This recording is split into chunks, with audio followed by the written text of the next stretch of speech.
গুলো ভেঙে দিলে কাজ শেষ হবে না। প্রত্যেকটা কবরের সেখানে খানকাহ কায়েম করে হাক্কানি সিলসিলার মাশায়েখদেরকে বসায় রাসূল আকরাম সাল্লাল্লাহু আলাইহি ওয়াসাল্লামের মৌলা কর্মসূচি তাজকিয়া এবং ইসলাহের কাজ সেখান থেকে শুরু। হযরত রাসূল আকরাম একটা আকাঙ্ক্ষা ব্যক্ত করলেন, অভিব্যক্তি ব্যক্ত করলেন যে আমার মনে চায় আমি আল্লাহর ঘর বাইতুল্লাহ শরীফের মধ্যে 3টা পরিবর্তন আনি। কয়টা পরিবর্তন? 3টা। প্রথম পরিবর্তন হলো আমার মনে চায় আমি বাইতুল্লাহ শরীফটাকে ইব্রাহিম আলাইহিস সালাতু ওয়াস সালামের বেনা ওনার ভিত্তির উপর পুনর্নির্মাণ করি। অর্থাৎ লম্বা ইতিহাস, বর্তমান যে কাবা শরীফ এটা ইব্রাহিম আলাইহিস সালাতু ওয়াস সালামের বানানো কাবা থেকে 2/3 নিয়ে বাইতুল্লাহ আর 1/3 বাইতুল্লাহ শরীফের বাইরে আছে অন্তর্ভুক্ত করে দেই। এটা হলো একটা পরিবর্তন করতে মনে চায়। দ্বিতীয় পরিবর্তন করতে মনে চায় যেটা এখন মানুষের মাথা সমান উঁচু আছে বাইতুল্লাহর দরজার পাটাতন, আমার মনে চায় সেটাকে ভেঙে জমিনের সাথে মিশিয়ে দেই। যেমন অন্যান্য ঘরের দরজা, মসজিদের দরজা যেরকম থাকে ফ্লোর বরাবর, আমার মনে চায় বাইতুল্লাহর সেই দরজাটা নিচু করে ফ্লোর বরাবর করে দেই। 2 নম্বর। 3 নম্বর মনে চায় আমি আরেকটা পরিবর্তন করি। এখন বাইতুল্লাহ শরীফের শুধুমাত্র একটা দরজা আছে, সেটা হলো পূর্ব দক্ষিণ কর্নারে। আমার মনে চায় ঠিক এই পূর্ব দরজা বরাবর পশ্চিম দিক দিয়ে আরেকটা দরজা বানিয়ে দেই, যাতে মানুষ এক দরজা দিয়ে বাইতুল্লাহ শরীফে ঢুকে আরেক দরজা দিয়ে বের হয়ে যেতে পারে। সেক্ষেত্রে অধিক পরিমাণ মানুষ আল্লাহর ঘর বাইতুল্লাহ শরীফের মধ্যে কাবা শরীফের ভিতরে ঢুকবার সুযোগ পাবে। কয়টা পরিবর্তন? আকাঙ্ক্ষা ব্যক্ত করলেন কে? স্বয়ং আল্লাহর রাসূল সাল্লাল্লাহু আলাইহি ওয়াসাল্লাম। এটা বুখারী শরীফ সহ সমস্ত হাদিসের কিতাবের মধ্যে এই কথা বর্ণিত আছে। এই কথা আল্লাহর নবীজি বলছেন কখন? মক্কায় পরাজিত অবস্থায় না বিজয়ী অবস্থায়? যখন মক্কা মদিনার পরিপূর্ণ নিয়ন্ত্রণ ক্ষমতা আল্লাহর নবীর হাতে। আরেকটা দরজা বানায় দেন, আপনি যা বলবেন সেটাই তো ফরমান, সেটাই রাষ্ট্রীয় হুকুম, সেটাই শরীয়তের হুকুম। আপনার কথার সাথে তো বিরোধ করবার কারো শক্তি এখন আর নাই।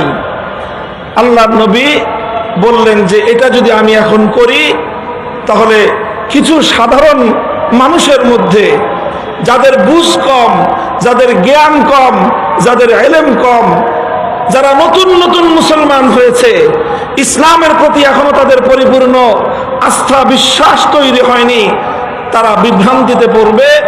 এই জন্য এই কাজগুলো আমি করতেছি না। ইমাম বুখারী রাহমাতুল্লাহি আলাইহি এই হাদিসকে সামনে রেখে একটা অধ্যায় স্থাপন করেছে, বাবু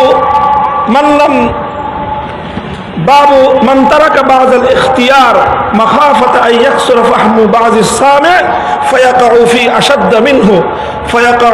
আশাদ্দ মিনহু। ইমাম বুখারী বলেছেন যে অনেক অনেক উত্তম কাজ ছেড়ে দিতে হয়, মাঝে মাঝে কিছু কিছু উত্তম কাজও ছেড়ে দিতে হয়।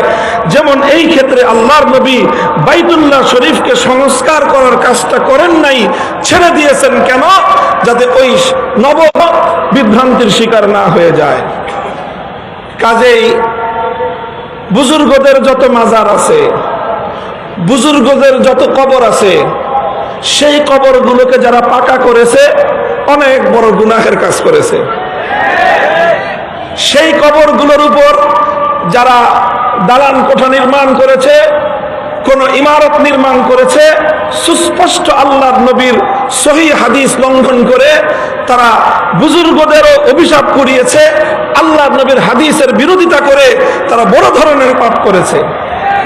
এই সব কথাগুলি তার আপন জায়গায় সঠিক, তবে মনে রাখতে হবে এই সকল বড় বড় বুজুর্গ, শাহজালাল মুজাররদ ইয়ামানি, খানজাহান আলী, শাহ ফরাদ রহমতুল্লাহি আলাইহি, বায়াজিদ বুস্তামি, সমস্ত বড় বড় বুজুর্গ যাদের কবর পাকা করেছেন, এই কবরগুলো এই সমস্ত বুজুর্গরা পাকা করেন নাই। পাকা হয়েছে ওনাদের মৃত্যুর আগে না পরে? তাহলে মৃত্যুর পরে যেটা পাকা হলো ওটা ওনারা করছেন না পরবর্তীতে কেউ করেছে? পরবর্তীতে যারা করেছে তারা ভুল করেছে, অন্যায় করেছে। তারা যখন অন্যায় করেছে এরপরে সেই বুজুর্গদের কবরগুলোকে কেন্দ্র করে শিরক বিদআতের আখড়া বসিয়েছে কিছু মানুষ।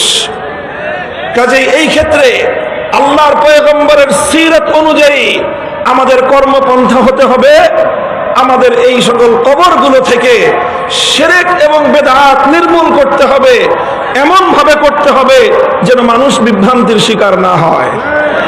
কেউ যেন প্রকৃত অর্থে আমরা যারা শাহজালালের উত্তরসূরি, প্রকৃত অর্থে আমরা যারা শাহজালাল থেকে আল্লাহু আকবারের ধ্বনির শিক্ষা গ্রহণ করেছি, প্রকৃত অর্থে আমরা যারা শাহজালালের চেতনায় উদ্বুদ্ধ হয়ে গৌর গোবিন্দদের বিরুদ্ধে রুখে দাঁড়াবার প্রেরণা পেয়েছি, কেউ যেন আমাদের বিরুদ্ধে বিষোদ্গার করার সুযোগ না পায়, সেই বিষয়ে খেয়াল রাখতে হবে। এজন্য বুজুর্গদের কবরগুলোর সঙ্গে এমন কোন আচরণ করা যাবে না যাতে সাধারণ মানুষ, মূর্খ মানুষ শিরক বিদআত এগুলোকে বন্ধ করার ব্যবস্থা করতে হবে। যারা গাঞ্জা খায়, বড় মেলামেশার যে আয়োজন করে কর্মকাণ্ড বন্ধ করতে হবে। এই দেশের মুসলমান সমস্ত বুজুর্গদের কবর শিরক বিদআতের আখড়াকে তারা পছন্দ করে না।